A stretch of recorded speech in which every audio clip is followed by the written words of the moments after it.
in 1983. Amongst a wave of popular anti-heroes, vigilantes, and animalistic mercenaries, artist Keith Giffen and writer Roger Slifer introduced the world to a brand new villain in their popular Green Lantern spin-off, Omega Men. That interstellar bounty hunter was named Lobo. Initially introduced as an over-the-top parody of the aggressive and hairy heroes of other comic companies, Lobo was instantly adored by the fans and quickly evolved into the biggest badass in the universe. Leaving behind his purple and orange spandex, Lobo adopted the style and attitude of a typical American biker gang thug, frequently sporting a leather vest and boots over his ghostly white skin. When you got Lobo on your team, who needs Superman?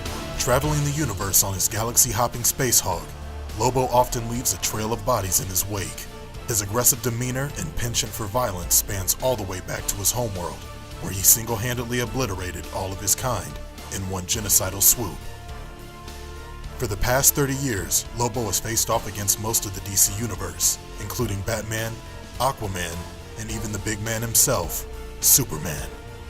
Say it. I can't hear you. With superhuman strength and near invulnerability, Lobo was a deadly force to be reckoned with. After hell rejected him and heaven couldn't handle him, Lobo was permanently banished from the afterlife, making him fearless of death. Lobo was also an expert in multiple forms of armed and unarmed combat, keeping his favorite weapon, a large chain with a devastatingly large hook at the end of it, always at arm's length. Today, as a Zarnian slaver, Lobo is still on the hunt for the next great bounty. But will the heroes and villains working under Superman's regime allow Lobo to wreak havoc on Earth, now that all crime has been abolished? What will Batman and the rest of the insurgency make of this sarcastic powerhouse with a thirst for destruction? I'll kill you, Batstitch. Dream on.